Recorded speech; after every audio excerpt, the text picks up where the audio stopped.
Charles I became king in 1625, ascending to the throne after the death of his father, James I. His reign marked a significant period in English history, filled with political and religious turmoil. He believed in the divine right of kings, a doctrine that asserted his authority was granted directly by God. This meant he thought God gave him the right to rule, and that his decisions were beyond the questioning of mere mortals, including Parliament. He didn't think Parliament should have much power, viewing it as an advisory body rather than a governing one. He often clashed with Parliament over money and religion, two issues that were deeply intertwined in the politics of the time. Charles was married to a Catholic princess, Henrietta Maria, which was a politically strategic but controversial union. This marriage worried his Protestant subjects, who feared that the influence of Catholicism would undermine the Protestant Reformation in England. They feared the return of Catholicism to England, a concern that was exacerbated by anti-Catholic propaganda and the memories of past religious conflicts. England was a deeply divided kingdom when Charles took the throne, with tensions simmering between different religious and political factions.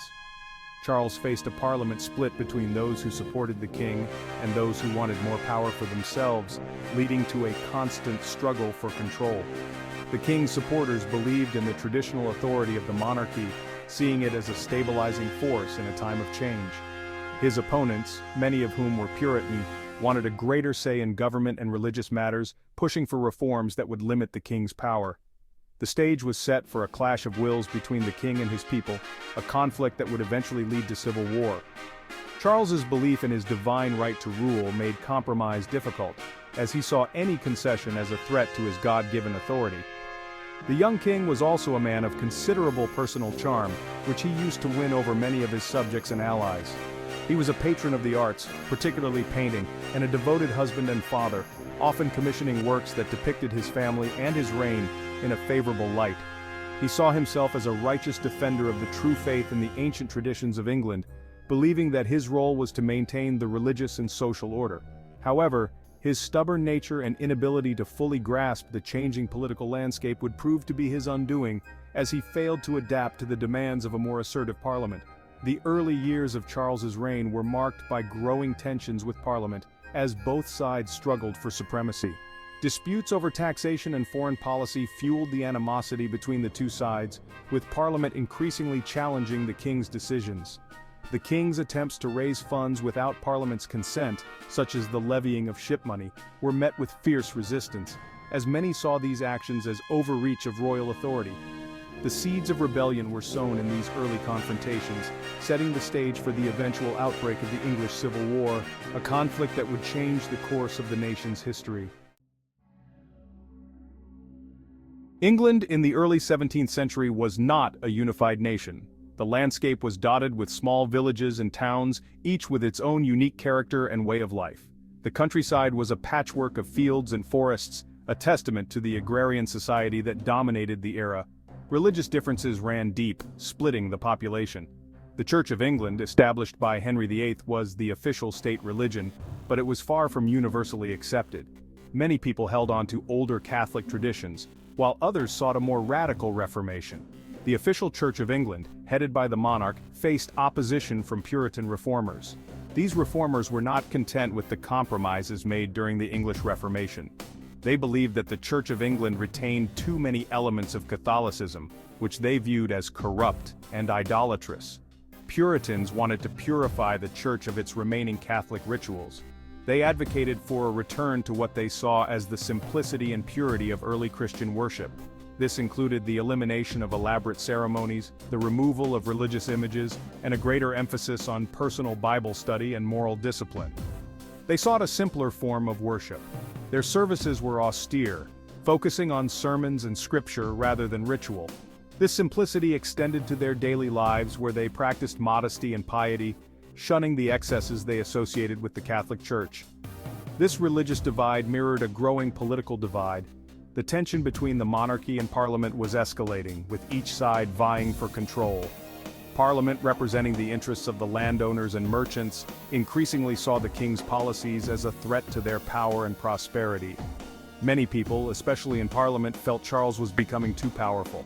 His attempts to rule without Parliament and his imposition of unpopular taxes and policies alienated many of his subjects. They feared that he was undermining the traditional balance of power that had long defined English governance. They feared he was turning into an absolute monarch.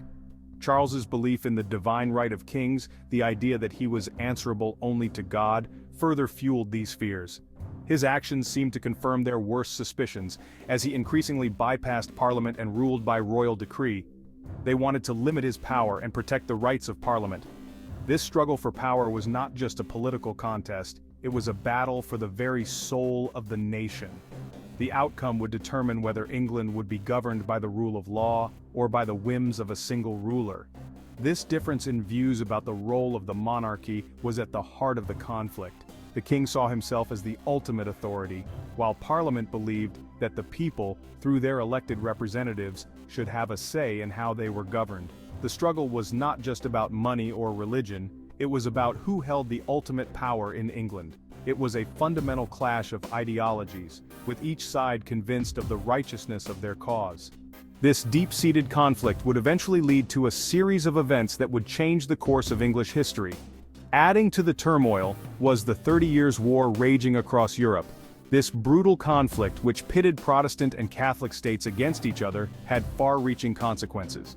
It disrupted trade, strained alliances, and created a sense of instability that affected all of Europe, including England. England under Charles remained neutral. Charles's decision to stay out of the war was partly pragmatic, as he sought to avoid the financial and human costs of involvement. However, this neutrality was not without its own set of problems. However, the conflict had indirect consequences. The disruption of trade routes affected the English economy, leading to shortages and rising prices. Merchants and consumers alike felt the pinch, adding to the general sense of discontent. The war disrupted trade, hurting the English economy. Ports that had once been bustling with activity now saw fewer ships, and the goods that did arrive were often more expensive. This economic strain was felt across all levels of society, from the wealthiest merchants to the poorest laborers. It also heightened religious tensions, as Protestant England watched Catholic powers gain ground on the continent. The success of Catholic armies in Europe was alarming to many English Protestants who feared that their own country might be next. The English people were increasingly restless. The combination of economic hardship, religious tension, and political uncertainty created a volatile atmosphere. Protests and demonstrations became more common as people voiced their frustrations and demands for change. They felt overtaxed and unheard. The king's attempts to raise revenue through new taxes and levies were deeply unpopular. Many people felt that they were being asked to bear an unfair burden, while their concerns and grievances were ignored by those in power.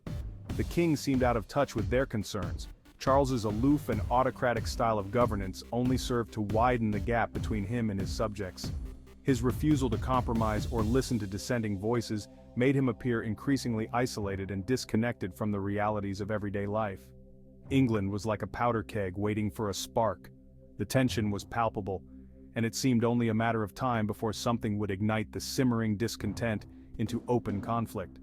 That spark would come in 1637 with Charles's attempt to impose the English prayer book on the Scottish Presbyterian Church.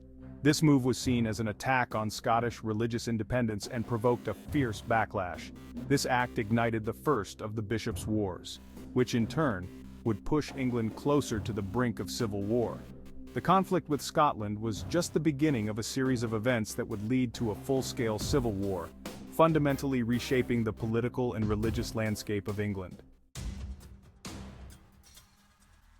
One of the biggest issues between Charles I and Parliament was money. Charles needed money to fund his court and wars. However, Parliament controlled the purse strings. They were reluctant to give him money without concessions. Charles, desperate for funds, turned to an old medieval law called ship money. This law required coastal towns to provide ships for the navy, which was traditionally only during times of war. Charles, however, decided to levy ship money on all towns, even those inland, and in times of peace. He argued it was necessary for national defense. This move was deeply unpopular. Many saw it as an illegal tax designed to bypass Parliament. The levying of ship money became a rallying point for opposition to the king. It was seen as a blatant attempt to undermine the authority of Parliament and impose absolute rule. One man who refused to pay ship money was John Hampden, a wealthy landowner and member of Parliament. His case became a cause célèbre. Though Hampden ultimately lost his legal battle, his defiance resonated throughout the country. It emboldened others to resist the king's demands. The ship money levy, intended to solve Charles's financial woes, instead pushed England closer to the precipice of civil war. It was a clear demonstration of the king's willingness to overstep his authority, further alienating him from his subjects and solidifying opposition to his rule.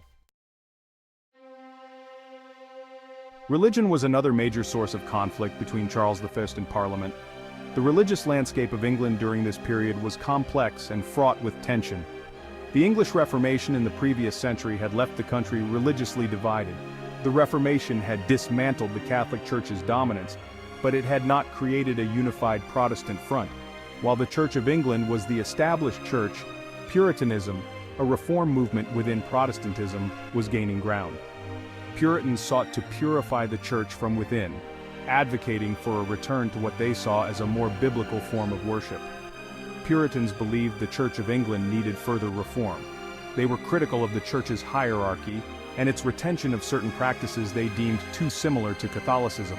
They wanted to rid it of what they saw as Catholic remnants, such as elaborate ceremonies and the authority of bishops. The Puritans argued that these elements were not rooted in Scripture and thus had no place in true Christian worship. Charles, influenced by his Catholic wife Henrietta Maria, favored a more traditional and ceremonial form of worship. Henrietta Maria's Catholic faith was a point of contention, as it fueled suspicions about Charles's own religious leanings.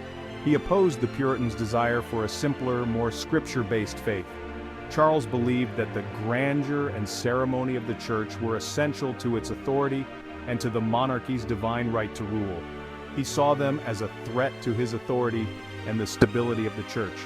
The Puritans' push for reform was perceived as an attack on the very foundations of his reign.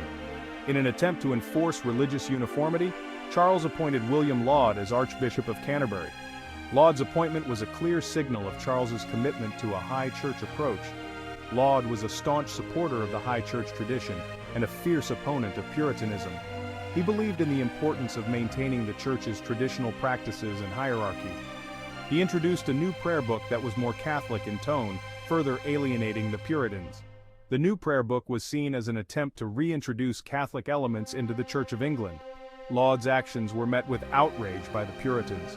They viewed the new prayer book as a direct challenge to their religious beliefs and an attempt to undermine their efforts at reform.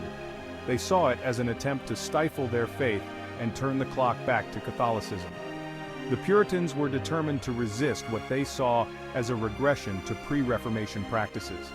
Many Puritans chose to flee England, seeking religious freedom in the New World. The harsh religious climate in England drove them to seek a place where they could worship freely and establish communities based on their religious principles. The religious persecution fueled by Charles and Laud further polarized English society, deepening the divide between the king and his people.